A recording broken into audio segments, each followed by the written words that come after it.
તો પોતે એક અલૌકિક દ્રવ્ય હતા. અલૌકિક એમનું પરિણમન હતું ને અલૌકિક એમનો પુણ્યનો વાણીનો યોગ પણ કોઈ અલૌકિક સાતિશય યોગ હતો. ગુરુદેવશ્રીને શ્રુતની લબ્ધિ હતી. બોલનારને તો કોઈ કાનમાં અમૃતની ધાર કરતું હોય એવું મીઠું લાગે. કેટલાક જીવોને તો એવું લાગ્યું છે કે જાણે કોઈ દૈવી વાણી આવે છે.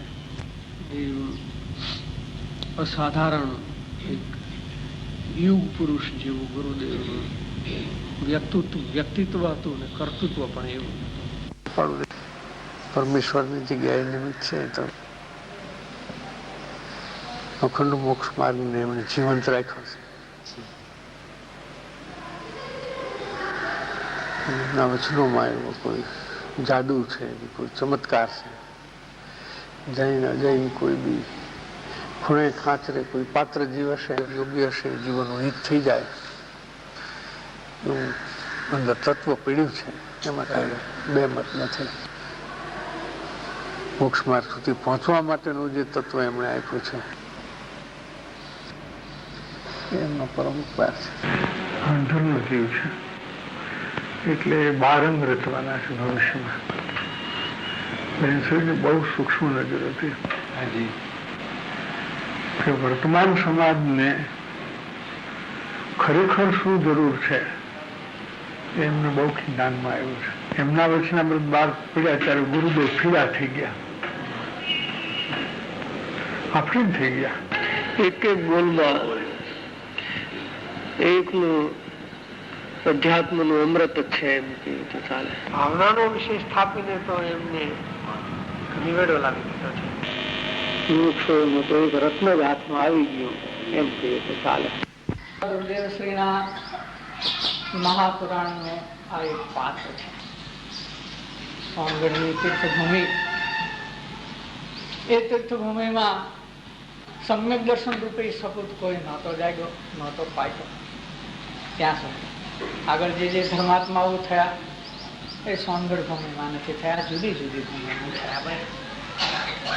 જયારે ગુરુદેવની જે સાધના ભૂમિ છે એ સાધના ભૂમિમાં સાધનાનું એક નવું કલગી યશ કલગી ઉમેરાણું અને એ ભૂમિ પણ ફલવંતી થઈ અને એક ફળ પાક્યું.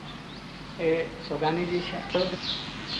જે સોગાનીજીનું બહુમાન એ માત્ર એક વ્યક્તિનું બહુમાન નથી, એ સમ્યક દર્શનનું બહુમાન છે. અને જે સમ્યક દર્શન ધારક મહાત્માઓ ધર્માત્માઓ છે તે અનંતા ત્રણેય કાળના ધર્માત્માઓનું એમાં સન્માન છે.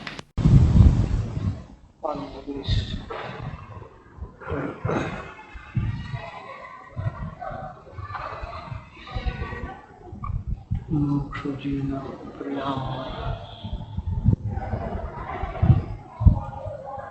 સ્વચ્છંદનો દોષ બળવાન પ્રતિબંધક કારણ છે. માર્ગ પ્રાપ્તિનો બહુ મોટો અવરોધ છે. અનેક ભેદે અનેક પ્રકારે સ્વચ્છંદ પ્રવર્તે છે. સૂક્ષ્મ પણ અને સ્થૂળ સૂક્ષ્મ સ્વચ્છંદનું સ્વરૂપ સંક્ષેપમાં એક સૂક્ષ્મ જ્ઞાન શાસ્ત્ર અંગેનું ધારણામાં આવતા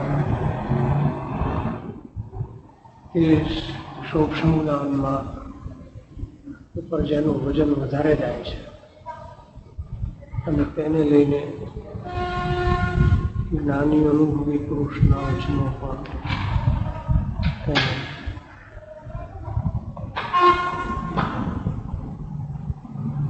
પોતાના સૂક્ષ્મની અંદર મન બેસતા નથી, ફેરફાર લાગે છે.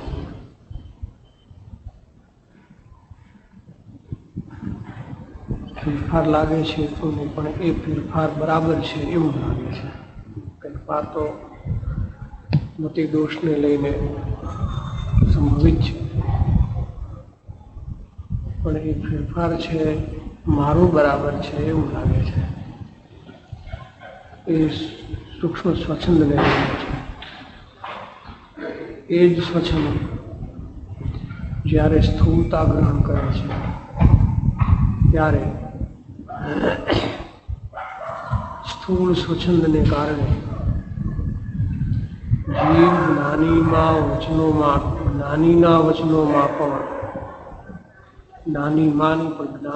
વચનોમાં પણ શંકા કરવા લાગી જાય છે.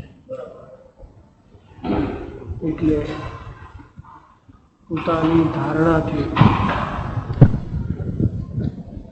કાંઈક ધારણા બહારની વાત આવે ત્યારે એને શંકા પડે છે. કેમ કે તેને વસ્તુનું સ્વરૂપ જે ધારણામાં કલ્પનામાં એટલે ધારણામાં એટલે ત્યાં કલ્પનામાં જેવું ધાર્યું છે કે કલ્પ્યું છે તેના કરતા કાંઈક બીજું છે, તેથી તેમ હોવા યોગ્ય નથી, અથવા કદાચ કાંઈક કારણસર પણ આમાં ભૂલ થતી લાગે છે. આમ કેમ કહે છે, આમ નહીં કહેવું જોઈએ, એ વગેરે પ્રકારે એને શંકા થાય છે.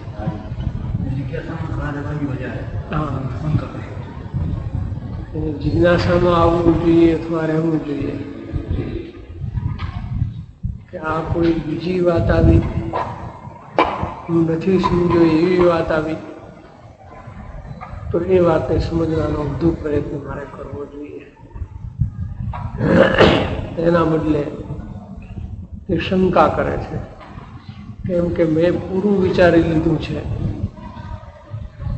અને મારા વિચાર કરતા કંઈક બીજી વાત છે, માટે આમાં કંઈક એને સંદેહ થઈ આવે છે.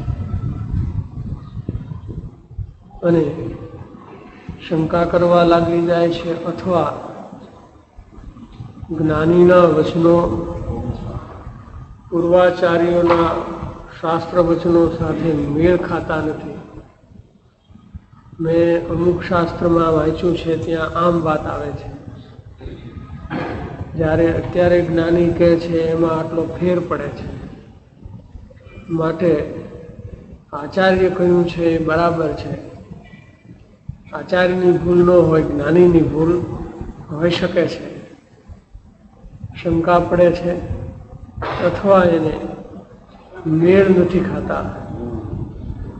એ પોતે જે ધાર્યું છે એ અનુસાર શાસ્ત્રનો આધાર લે છે. હું આ શાસ્ત્રમાં આમ કહ્યું છે, હું કહું છું એવું આ શાસ્ત્રમાં પણ કહ્યું છે, હું કહું છું એવું આ શાસ્ત્રમાં પણ કહ્યું છે, હું કહું છું એવું આ શાસ્ત્રમાં પણ કહ્યું છે. વસ્તુનું સ્વરૂપ તો એને જ્ઞાનમાં પ્રતિભાસ્યું નથી, પણ પોતે શાસ્ત્રના આધારે ધારણા કરી છે. એ ધારણામાં બિલકુલ હવે ફેર નથી, અને આ ધારણાથી કાંઈ કોઈ ફેર કહે તો આચાર્યોના વચનો મારી પાસે, મારા ધારણાને આધારભૂત વચનો તો છે મારા પાસે, એમ વિચારીને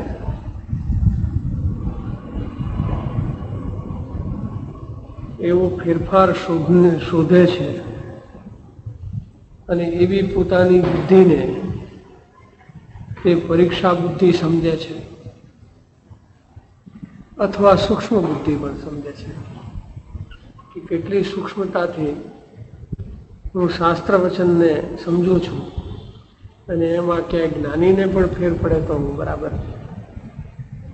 શોધી શકું છું, પકડી શકું છું, સમજી શકું છું. એવો પ્રકાર એનામાં ઉત્પન્ન થઈ આવે છે. વસ્તુતા એ તે સ્વચ્છંદનો સ્થૂળ પ્રકાર છે. તે પરીક્ષા બુદ્ધિમાં ખતવાનો પ્રયાસ કરે છે. તેથી જેને સમસ્ત જગતના સ્વરૂપને જાણીને તેનાથી ઉપેક્ષિત થઈ એક પરમ સ્વરૂપમાં લીન થવાનો મહાવિવેક પ્રગટ થયો છે, એવા જ્ઞાની પુરુષ પ્રત્યે તેને આસ્થાનો અભાવ થઈ જ્ઞાનીના કથનમાંથી ભૂલ શોધવાની વૃત્તિએ અભક્તિના પરિણામમાં પરિણમે છે. સ્વચ્છંદ છે એ ભક્તિભાવનો નાશ કરે છે, જ્ઞાની પ્રત્યેના બહુમાનનો નાશ કરે છે. કેવા છે જ્ઞાની? કે જેને સમસ્ત જગતના સ્વરૂપને જાણીને તેનાથી ઉપેક્ષિત થઈ. આખા જગતમાં 5 ઇન્દ્રિયોના વિષયભૂત પદાર્થો અને વિષયો તેની વિવિધતા અને વિશાળતા કેટલી છે એ બધો ખ્યાલ છે. અને તેમાં વ્યામો પામવાને બદલે એ પદાર્થોમાં ઇષ્ટપણાનો વ્યામો પામવાને બદલે જેને પોતાના મહા આશ્ચર્યકારી અને મહિમાવંત સ્વરૂપના મહિમાને લીધે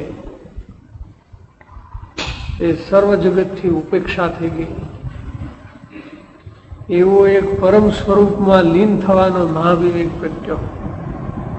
પોતાના પરમાત્મા પદમાં આકર્ષિત થયા, લીન થયા, આખા જગતની એમણે ઉપેક્ષા કરી. એવા જે સત્પુરુષ, એવા જ્ઞાની પુરુષ પ્રત્યે તેના વચનમાં શંકા થવાને લીધે તેને તેમાં શ્રદ્ધા ઉડી જાય છે. છેવટે કાંઈ નહીં તો એવી અપેક્ષા લગાવે કે દેવ ગુરુ અને શાસ્ત્ર તો વ્યવહારની વાત છે. દેવ ગુરુ અને શાસ્ત્ર છે એ તો વ્યવહારનો વિષય છે. જ્ઞાનીને નિશ્ચયના વિષયમાં ખબર પડે પણ વ્યવહારના વિષયમાં કદાચ ન પણ ખબર પડે.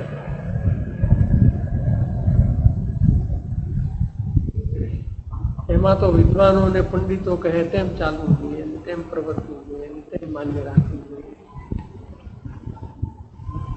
એવો પ્રકાર પણ આવે ત્યારે એમ સમજવું કે હવે એને શ્રદ્ધા રહી નથી. નિશ્ચય શ્રદ્ધા તો નથી, પણ જ્ઞાની પ્રત્યે જે વ્યવહારે શ્રદ્ધા હોવી જોઈએ એવી પણ શ્રદ્ધા એને અત્યારે નથી. તેને આસ્થાનો અભાવ થઈ જ્ઞાનીના કથનમાંથી ભૂલ શોધવાની વૃત્તિથી. જ્ઞાની પણ ક્યાંક ક્યાંક ભૂલ કરતા હોય છે. એવી એની જે મુખ્ય વૃત્તિ થાય છે, મુખ્ય પરિણામ એવા આપે છે, ત્યારે તે પરિણામ અવશ્ય અભક્તિના પરિણામ રૂપે ઉત્પન્ન થઈ આવે છે.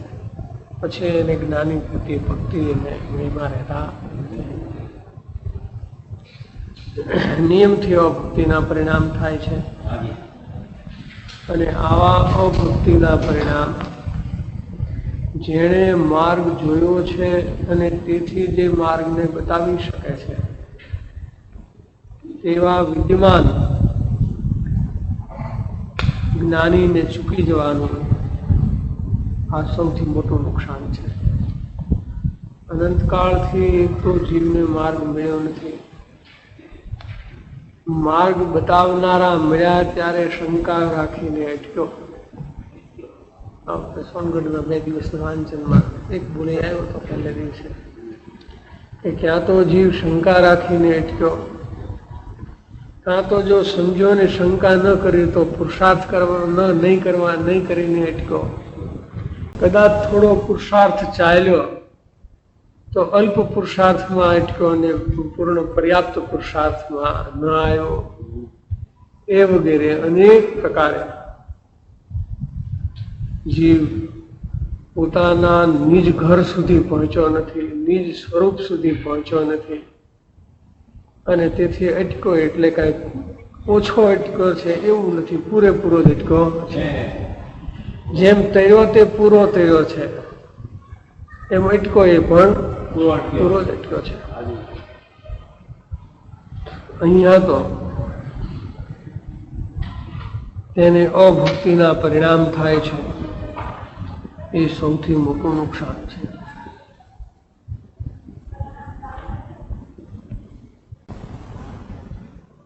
પરંપરાએ સ્થૂળ સ્વચ્છંદમાં વર્તનાર જીવ અશુભ પરિણામની મુખ્યતામાં પણ વર્તવા લાગે છે. આ જ સ્વચ્છંદની પરંપરા આગળ ચાલે છે.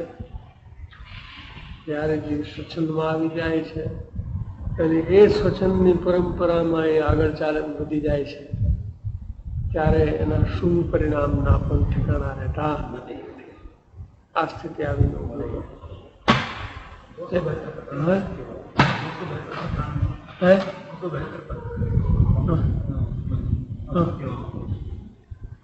એમાં તો બહુ સ્પષ્ટ લખ્યું છે કે જે મહાપુરુષનો સર્વ આચરણ વંદનીય છે, ત્યાં પણ જીવને કદાચ સંદેહ થઈ આવે તો એ મુમુક્ષુએ ત્યાં કેવા પ્રકારે વર્તવું એ વિચારવા જેવી છે. એટલે કે જરા પણ સંદેહમાં એને વર્તવું નહીં. અને જે મહાપુરુષનું સર્વ આચરણ વંદનીય છે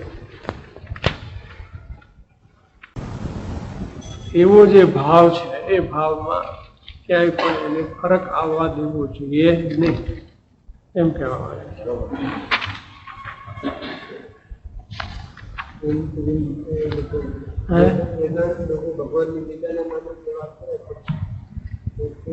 આ તો વસ્તુના સ્વરૂપનો ક્યાં વિચાર છે?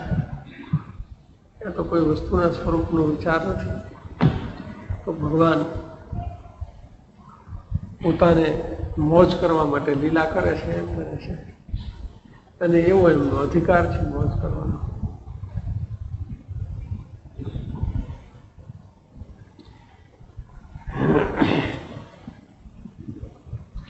જે મહત્પુરુષનું ગમે તેવું આચરણ પણ વંદન યોગ્ય છે, એવો મહાત્મા પ્રાપ્ત થયે, એવા મહાત્માનો સંયોગ થાય, યોગ થાય અને નિસંદેહપણે ન જ વર્તી શકાય તેમ તે વર્તતો હોય તો પોતે મને શંકા પડી જ જાય એવું હોય અને નિશંક ન જ રહી શકે એવું હોય તો મુમુક્ષુએ કેવી દ્રષ્ટિ રાખવી, કેવી દ્રષ્ટિએ ત્યાં પ્રવર્તવું, એ વાર્તા સમજવા જેવી છે. એટલે ગંભીર વાત છે.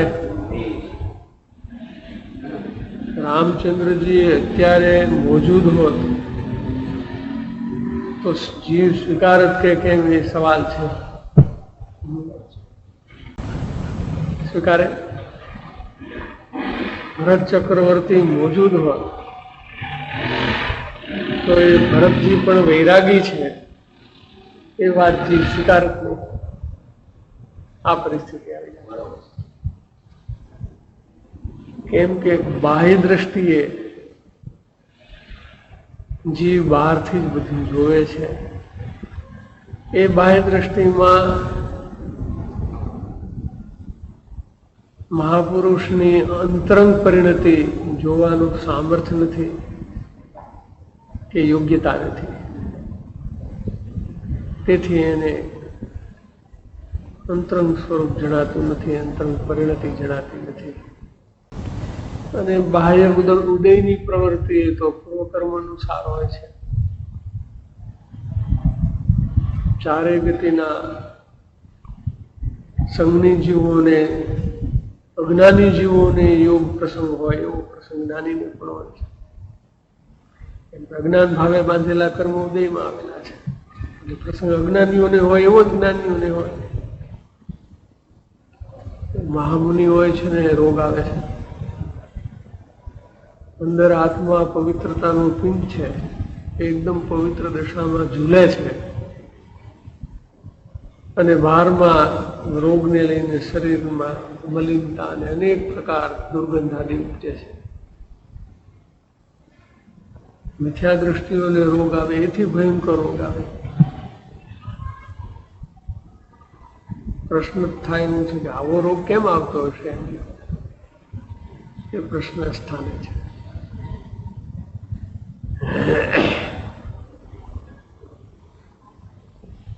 એ વાર્તા સમજવા જેવી છે, એટલે કે અંતરંગ દ્રષ્ટિ કેળવીને અંતરંગ જોવાનું, મૂળ પરિણતિ જોવાની દ્રષ્ટિ કેળવીને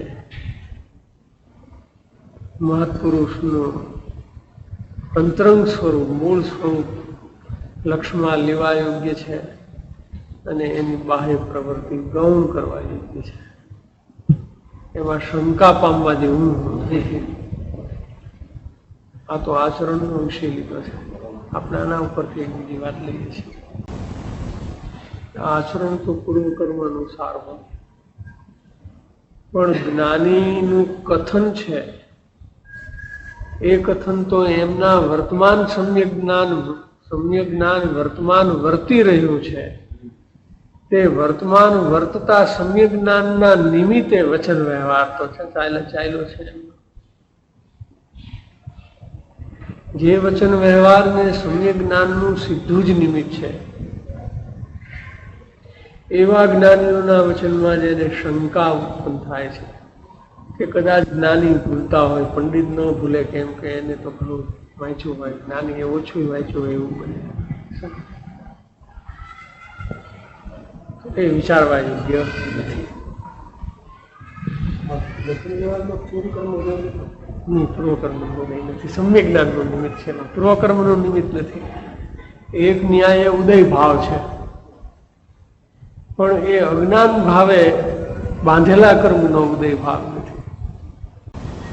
એમાં કર્મનો ઉદય કરતા નિમિત્તપણે વર્તમાન સમ્યક જ્ઞાન લેવું જોઈએ. નિમિત્ત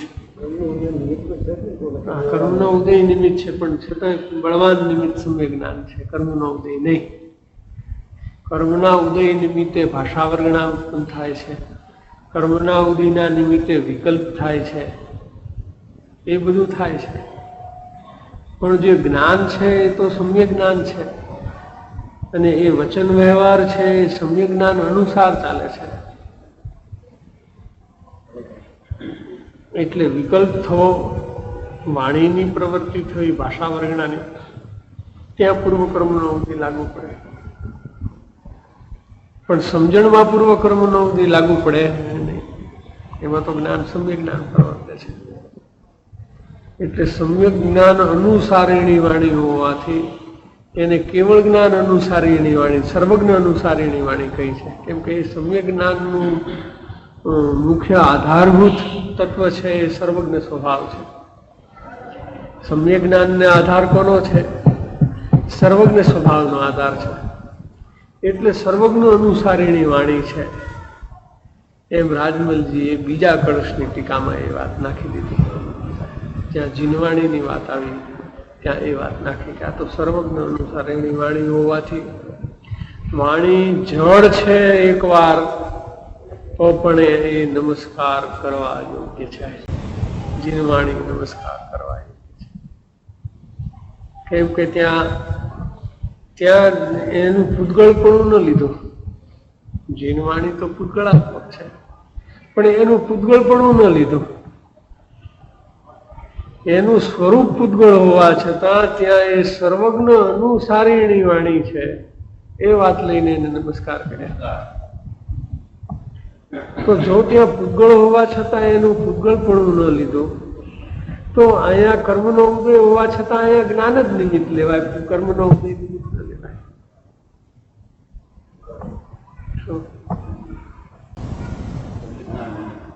આ નિમિત્ત નૈમિત્તિક સંબંધમાં પણ ક્યાં શું લેવાય ને ક્યાં શું ન લેવાય એ વિચારવાનો વિષય છે.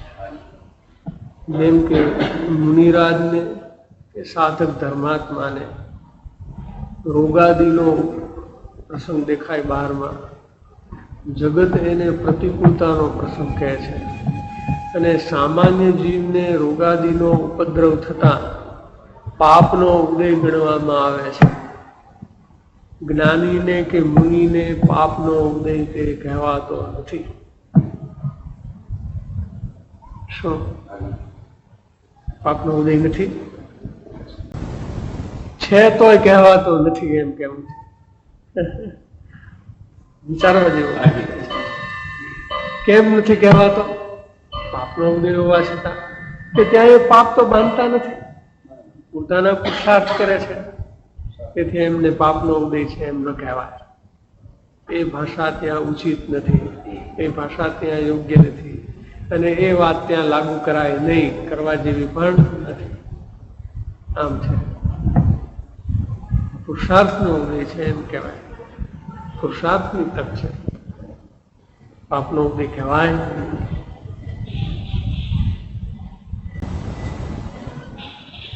એકની એક વાત જ્ઞાની ને અજ્ઞાની માટે જુદી જુદી છે, જુદી જુદી વાત છે.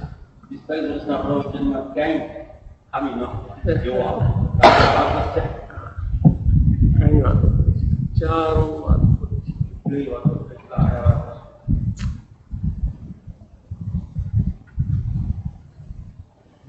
એટલે નિર્જરા થાય છે ત્યાં, વિશેષપણે નિર્જરા થાય છે. એટલે નિર્જરા નથી થતી ને કહેવાય છે એમની, ખરેખર થાય છે, બંધ અલ્પ થાય છે ને નિર્જરા વિશેષ થાય છે. એટલે એની નિર્જરામાં ના ખાતામાં ખતવાય છે. તે યોગ્ય છે, ન્યાયસર છે, ન્યાય સંગત છે, ન્યાય વિરુદ્ધ જરા પણ નથી.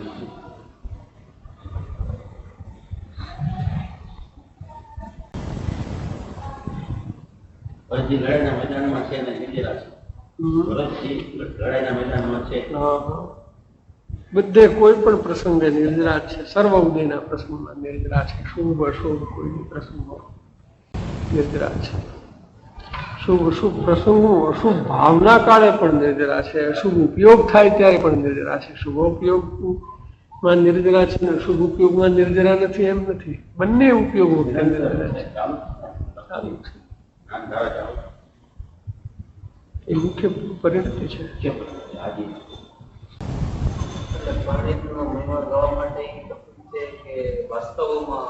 પરિણતિનો મહિમા કઈ ખોટો ખોટો ગાવાનો છે? ખોટે ખોટો ગાવાનો છે પરિણતિનો મહિમા? મહિમા છે તેથી કહેવામાં આવે છે. ખરેખર પરિણતિ નિર્જરા કરે છે એનો મહિમા નહીં. જે ઉદયના પ્રસંગમાં અજ્ઞાનીઓ તીવ્ર બંધ બાંધીને નરકાદીમાં જાય, એ જ ચક્રવર્તી, શુભમ 12 ચક્રવર્તીમાં 2 ચક્રવર્તી નરકે ગયા છે. ભૂલનો ઉદય તો બધા ચક્રવર્તીને સરખો જ હોય, પણ અજ્ઞાન દશામાં, મિથ્યાત્વ દશામાં એવા તીવ્ર રસમાં એ ચડે ભોગમાં કે નરકમાં જાય, 7મી નરકે જાય. ઓછી વત્તી એની 7મી નરકે ગયા છે. એટલો રસ ચડે અને આ દેવલોકમાં જાય. તે જ પ્રમાણેના એને ભોગ ને બધા નિમિત્તે વાત છે. નિરસપણું હોવાનું. તો જે પ્રસંગમાં અત્યંત રસ ચડી જાય, એ પ્રસંગમાં એ નિરસ રહી શકે એ કોઈ મહિમાનો વિષય નથી. મહિમાનો વિષય છે કે એમ છે કે એથી ઉપેક્ષિત થઈને જે પરમ સ્વરૂપમાં લીન થાય છે, પરમ સ્વરૂપમાં જેની પરિણતિ લીન રહે છે, એના વચનમાં તને એના જ્ઞાનના નિમિત્તે નીકળેલા વચનમાં તને શંકા થઈ તો કહે છે કે સ્થૂળ સ્વચ્છંદ ભજે છે. સૂક્ષ્મ સ્વચ્છંદ નથી, પણ આ સ્થૂળ સ્વચ્છંદ ભજે છે. જ્ઞાનીની પરીક્ષા કરવામાં ગંભીરતા અને જાગૃતિ ન હોય તો યોગ્યતા માગે છે. યોગ્યતા હોય તો જ પરખી શકે, ઓળખી શકે. યોગ્યતા ઓળખી શકે, અને જે ઓળખે એવી યોગ્યતામાં આવે એ જ્ઞાની થાય ક્રમશ. એ નિયમબદ્ધ વાત છે. જે જ્ઞાનીને ઓળખે તે આગળ વધીને તે જ જ્ઞાન, જે દશાને જ્ઞાની પામ્યા છે એ દશાને પ્રાપ્ત કરે. આ એનો નિયમ છે. એટલે અનંત કાળમાં એ બાકી રહી ગયેલી વાત છે. પ્રગટ સત નથી ઓળખ્યું, એને સત પ્રગટ્યું છે એવા પ્રગટ સતને નથી ઓળખ્યું, તો અંતરંગમાં રહેલું અપ્રગટ સતને તો ઓળખવાનો સવાલ જ ક્યાં છે? એ પ્રશ્ન જ રહેતો નથી.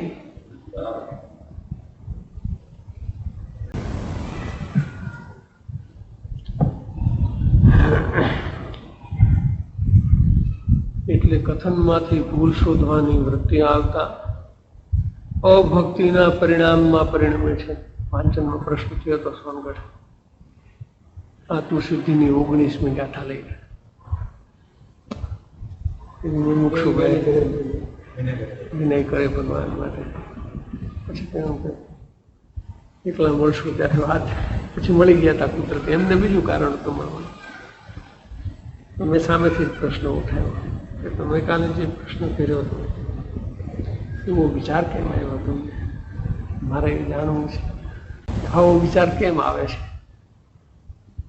આવો વિચાર આવવાનું કારણ શું છે? આજે તમે બે જ્ઞાનીને સામા છે એને શું પ્રશ્ન કર્યો કે જ્યારે જ્ઞાનીઓના મતમાં મતાંતર જોવામાં આવે છે, મુક્ષુએ તો શું કરવું? તમે એવું કેમ શોધ્યું? ત્યાં તમારું લક્ષ્ય કેમ ગયું? તમારા ક્ષોક્ષમાં એ વાત શા કારણથી પકડાણી છે? આ વિચારમાં ગયો વિષય છે. જો તમે કર્ણાનુયોગના શાસ્ત્રો વાંચો તો આચાર્યોના એક જ મુદ્દા ઉપર બે મત જોવા મળશે કે પરિણામે આવશે કે તમારી શ્રદ્ધા નહીં રહે. કોને ખબર કોણ સાચું કહે છે? આ સાચું કહે છે કે આ સાચું કહે છે? શું બે આચાર્ય છે ને બે જ્ઞાની છે. એનું તો થવું છે થશે, પણ તારું તો થઈ ચૂક્યું ત્યાં.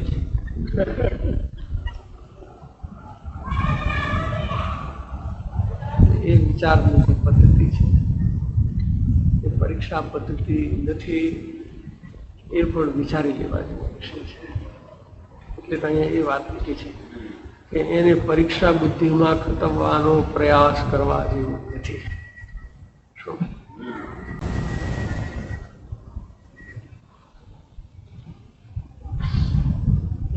પ્રગટ થયેલા સ્વચ્છંદને કારણે ચોક્કસપણે બુદ્ધિ એમ પ્રવર્તે છે. એમ શા માટે બુદ્ધિ પ્રવર્તે છે? કે પ્રગટ થયેલા સ્વચ્છંદને કારણે, નહીતર આવું થાય નહીં. આ નિશ્ચિત વાત છે.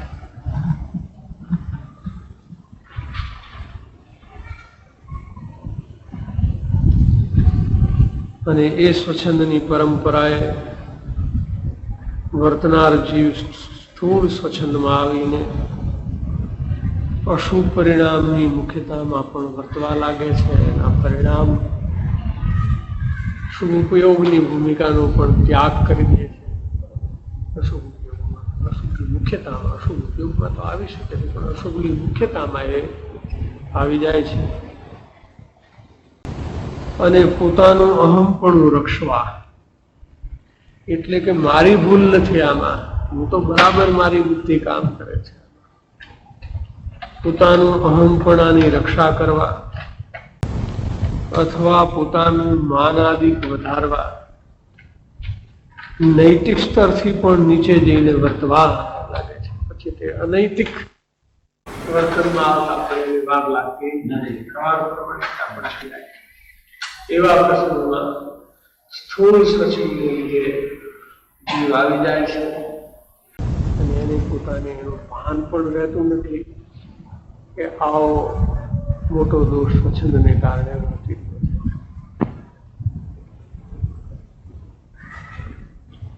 વળી જીવને સ્વચ્છંદના કારણે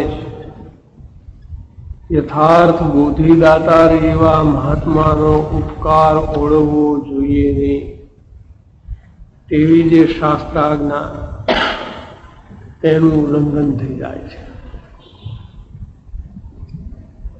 આ એક પ્રસિદ્ધ શાસ્ત્રનો બોધ છે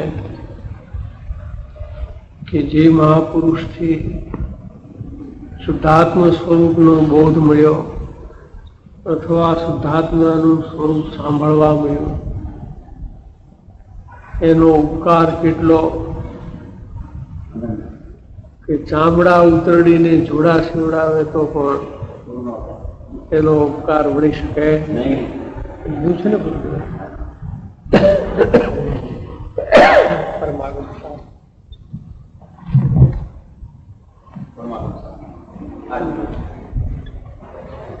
મુખ્ય મુખ્ય પર રાખવાની.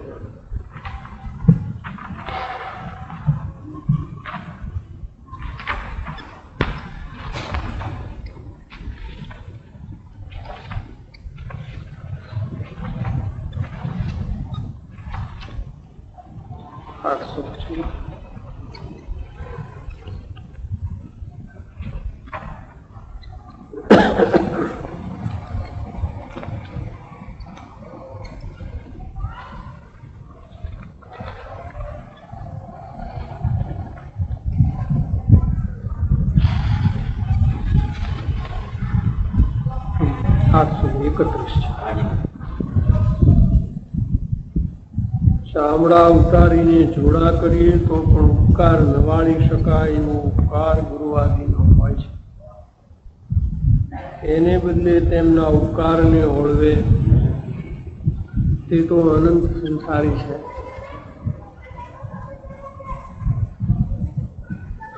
કોની પાસેથી સાંભળવું એનો પણ જેને વિવેક નથી એ આત્માને સમજવા માટે લાયક નથી, પાત્ર નથી. શું એવું છે એનો સંબંધ કે જે મહાપુરુષ શુદ્ધાત્મા સંભળાયો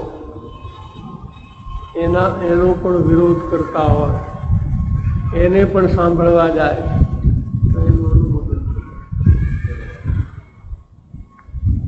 પેલાના વિરોધને પોતે અનુમોદે છે. એવા જીવો શાસ્ત્રનું વાંચન કરે અને સાંભળવા જાય તે સાંભળનાર પણ પાત્ર નથી, અથવા તે સાંભળનારની યોગ્યતા સંભળાવનારની યોગ્યતા કરતા હીણી યોગ્યતા છે. કેમ સિદ્ધ થાય છે?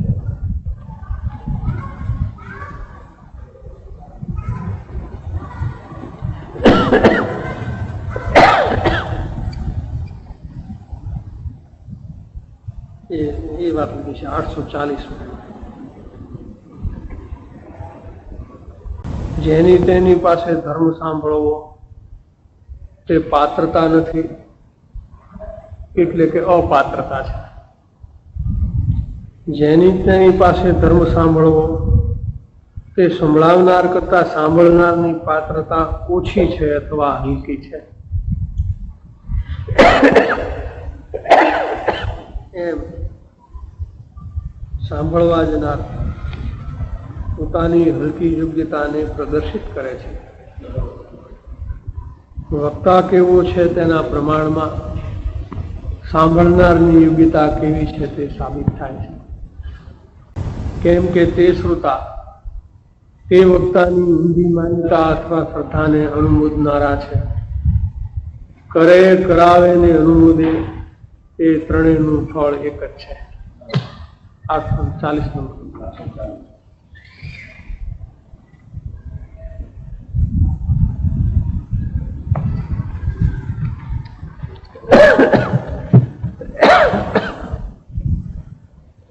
પણ તકલીફ એ હોય છે ત્યાં એવા પ્રસંગમાં કે જેને તેને જીવ પોતાની કલ્પના અનુસાર જ્ઞાની માની બેસે છે.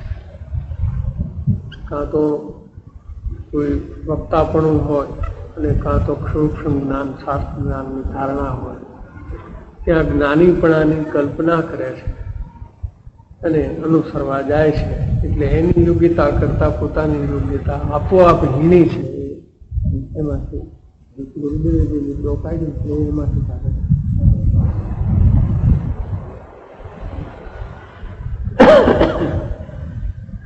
અને ત્યાં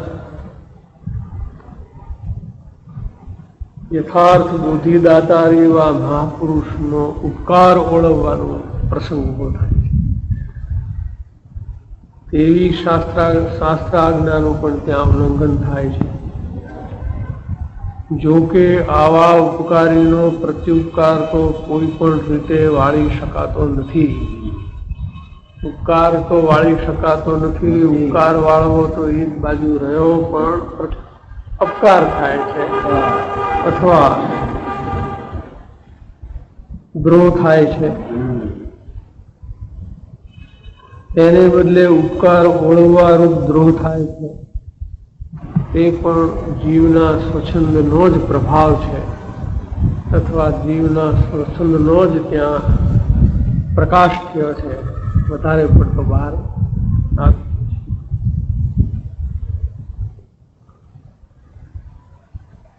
ધારણા જ્ઞાનનું અભિમાન એ સ્વચ્છંદનું મૂળ રૂપ છે. મૂળમાં સ્વચ્છંદનું જે રૂપ છે એ ધારણા જ્ઞાનનું અભિમાન પણ છે. અથવા જે ધારણા સમ્યક જ્ઞાન થયા પહેલાથી એના ઉપર આગ્રહ જવો, ભજન જવું અથવા એનો આગ્રહ રહેવો, કે જે આગ્રહ એને જ્ઞાનીના વચનમાં શંકા ઉત્પન્ન કરે અથવા સ્વીકાર થવા ન દે, એ સ્વચ્છંદનું મૂળ રૂપ છે. મૂળમાં સ્વચ્છંદ ત્યાંથી ઉત્પન્ન થાય છે. અને જ્યાં સુધી સ્વચ્છંદ રૂપી અંધત્વ છે, આ સ્વચ્છંદ છે એક જાતનો અંધકાર છે, અંધારું છે. અને જ્યાં સુધી સ્વચ્છંદ રૂપી અંધત્વ છે એ અંધપણું આવ્યું, ત્યાં જ્ઞાનનો વિવેક ખલાસ થઈ જાય. પોતાનું હિત અહિત તે આત્મા જોઈ શકતો નથી. સ્વચ્છંદ રૂપી અંધત્વ છે, ત્યાં આત્મા પોતાનું હિત અહિત જોઈ શકતો નથી. જ્યાં સુધી સ્વચ્છંદ રૂપી અંધત્વ છે ત્યાં સુધી જ્ઞાનીના વચનોમાં અચળ પ્રેમ થતો નથી અથવા અચળ શ્રદ્ધા થતી નથી. અત્યંત બહુમાન આવવું જોઈએ. જ્ઞાનીના વચનમાં એને અપૂર્વતા ભાસવી જોઈએ, એ ભાસતી નથી.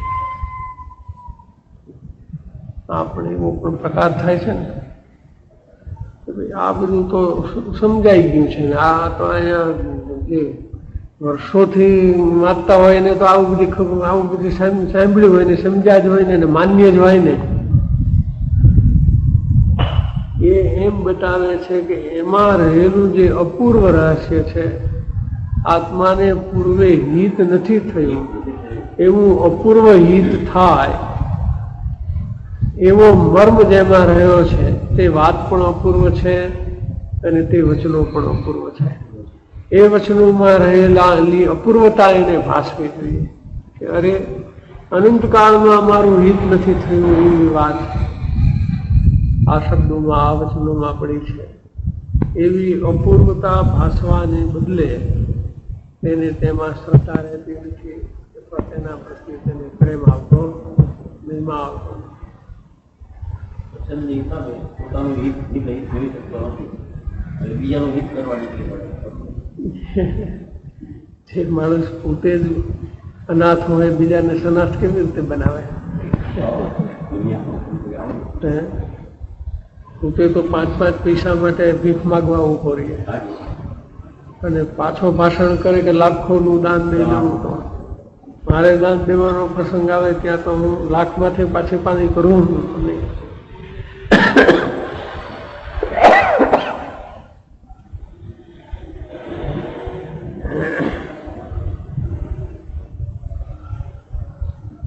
કહે છે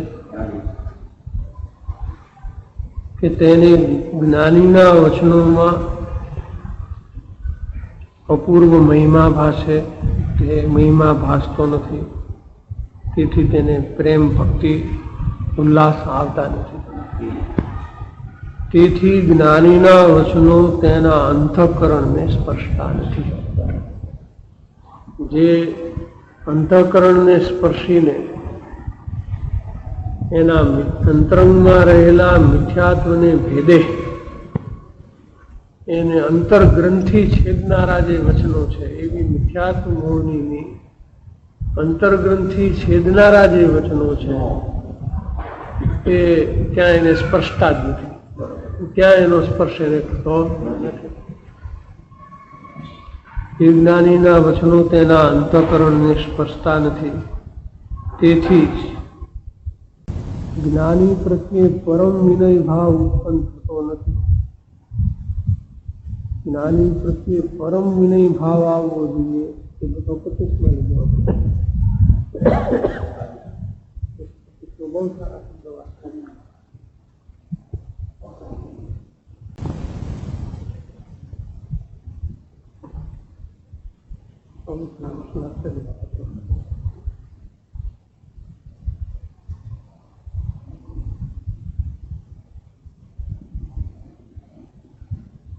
એટલા માટે જેને પરમાત્માનો સાક્ષાત્કાર થયો છે એવો દેહધારી પરમાત્મા, શું કહ્યું?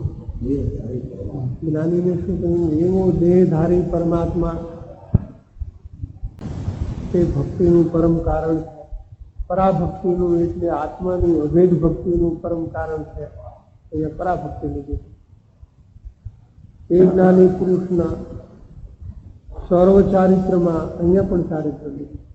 એ જ્ઞાની પુરુષના સર્વ ચારિત્રમાં ઐક્ય ભાવનો લક્ષ થવાથી તેના હૃદયમાં બિરાજમાન પરમાત્માનો ઐક્ય ભાવ હોય છે. ઐક્ય ભાવ એટલે બે પણ હોય છે.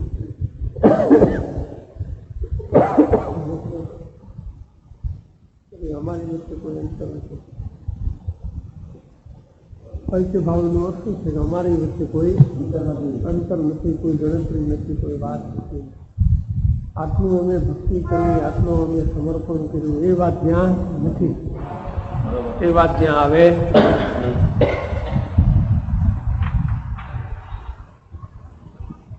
એવો એક્ય ભાવનો લક્ષ થવાથી તેના હૃદયમાં બિરાજમાન જે પરમાત્મા તેની સાથે એક્ય ભાવ થાય છે, અભેદતા થાય છે. અને એ જ પરાભક્તિ છે. જ્ઞાની પુરુષ અને પરમાત્મામાં અંતર જ નથી. અને જે કોઈ અંતર માને છે તેને માર્ગની પ્રાપ્તિ પરમ નિકટ છે. એને માર્ગની હાથમાં આવે નહીં આવે. પણ ચોથા ગુણસ્થાન વાળા છે ને એને એમ કે છે કે ભાઈ તારા ગુણસ્થાન સંબંધીનું જ્ઞાન અહીંયા કામમાં આવે એવું નથી. એ ગુણસ્થાનનું જ્ઞાન તારું અહીંયા કામમાં નહીં આવે. તેને માર્ગની પ્રાપ્તિ વિકટ છે. જ્ઞાની તો પરમાત્મા જ છે અને તેના ઓળખાણ વિના પરમાત્માની પ્રાપ્તિ થઈ નથી. ભૂતકાળે કોઈ કાળે કોઈને નથી. માટે સર્વ પ્રકારે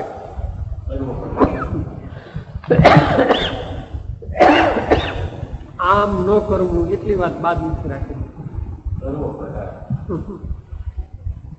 આટલું બાદ કરીને પછી કહું છું એમ નહીં. માટે સર્વ પ્રકારે ભક્તિ કરવા યોગ્ય એવી દેહધારી દિવ્ય મૂર્તિ જ્ઞાની રૂપ પરમાત્મા, આટલા શબ્દો નાખ્યા, તેને નમસ્કાર આદિ માંડીથી ને પરાભક્તિના અંત સુધી એક લયે આરાધવી એવો શાસ્ત્ર લક્ષ છે. તમામ શાસ્ત્રોનું આ લક્ષ બિંદુ છે. તને શાસ્ત્રમાંથી મળે તો ઠીક, ન મળે તો આ શાસ્ત્ર છે માની લીધું. એ તો પોતે કહે છે ઘણી જગ્યાએ. એ 254 એ વાત કરી, ત્યાં પ્રકરણાર્થ છે. પરમાત્મા આ દેહધારી રૂપે થયો છે એમ જ જ્ઞાની પુરુષ પ્રત્યે જીવને બુદ્ધિ થયે ભક્તિ ઉગે છે. અને તે ભક્તિ ક્રમે કરી પરાભક્તિ રૂપ હોય છે. આ પ્રકરણ થાય છે. ગજબની લાઈન નાખી છે.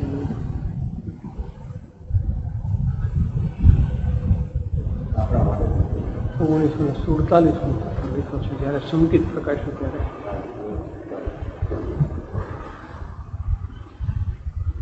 1947 2043 વર્ષ પહેલા વાત છે. એમ નથી કે કોઈ સામાજિક પરિસ્થિતિ એવી ઊભી થઈ છે માટે આ કહેવું પડ્યું છે, એવી કોઈ વાત નથી. 95 વર્ષ પહેલા એમને આ વાત જ્ઞાનમાં ભાષી છે, મૂકી દીધી છે પત્રમાં. આપણે માટે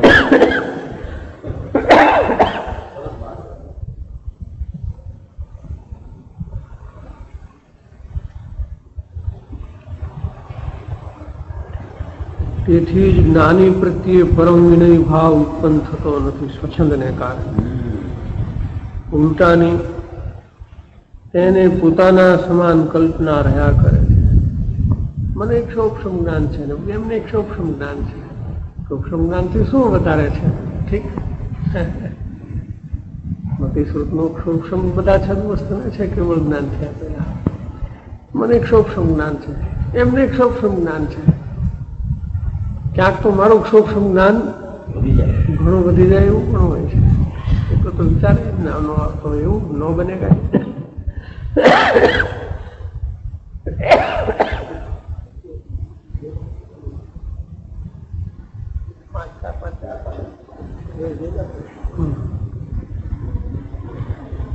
એ પ્રકારે કોઈને કોઈ રીતે એને કાં તો સૂક્ષ્મને કારણે, કાં તો સૂક્ષ્મતાને કારણે, કાં તો તર્કને કારણે, કાં તો ઘણા વાંચનને કારણે, કાં તો અર્થઘટન કરવાને કારણે અર્થ હું સારો કરી શકું છું. કેમ કે હું તો વ્યાકરણને શાસ્ત્ર પદ્ધતિસર ભણેલો છું. નાની ક્યાંય એવું પદ્ધતિસર ભણ્યા છે એટલે એમને એવો અર્થ ન પણ આવડે. એવા અર્થઘટનને કારણે, ભાવાર્થને કારણે એવો અનેક પ્રકારે નય જ્ઞાન શીખ્યા હોય તો શાસ્ત્રથી નહીં પોતાની સમાન કલ્પના રહ્યા કરે છે. તેથી જે જ્ઞાન, જે સમ્યક માર્ગ, તેથી જ્ઞાની જે સમ્યક માર્ગ બતાવી રહ્યા છે તેની અંતરમાં સૂઝ પડતી અંતર્મુખનો માર્ગ, એની જે સૂઝ આવવી જોઈએ એ સૂઝ પછી ત્યાં આવતી નથી. દેવ સિદ્ધમંદર ભગવાનનો જય હો પંચપાક્ષી કાંતદેવ જય હો વિતરાગી જય હો વિચારણો જય હો.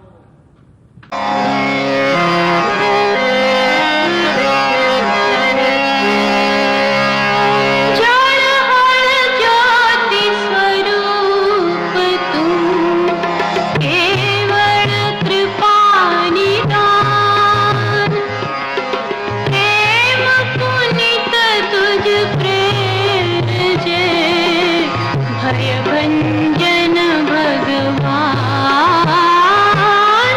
जड़ ज्योति स्वरूप तू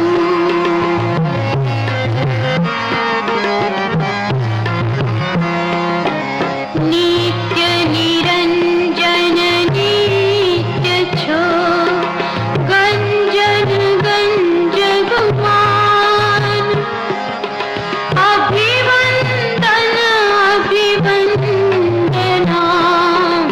भयभंजन भगवान जड़ ज्योति स्वरूप तू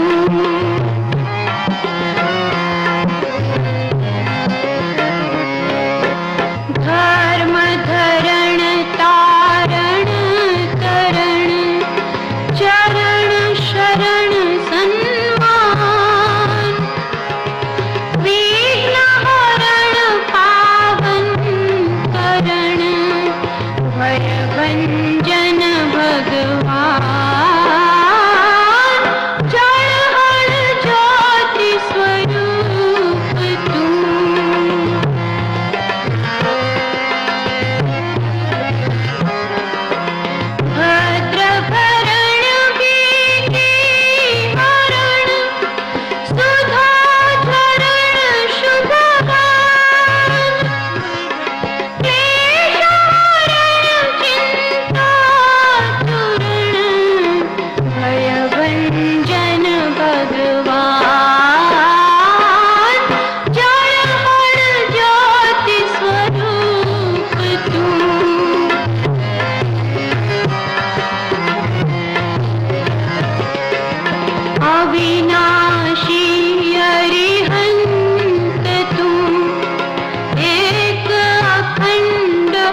भय भंजन भगवान,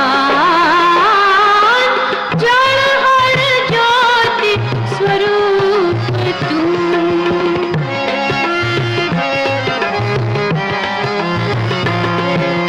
निराकार निर्लेप ज्योत, निर्मल नीति निधान, निर्मोहक नारायणा, भय भंजन भगवान, जड़हर ज्योति स्वरूप तू। देव छता जेनी दशा भरते देहाती,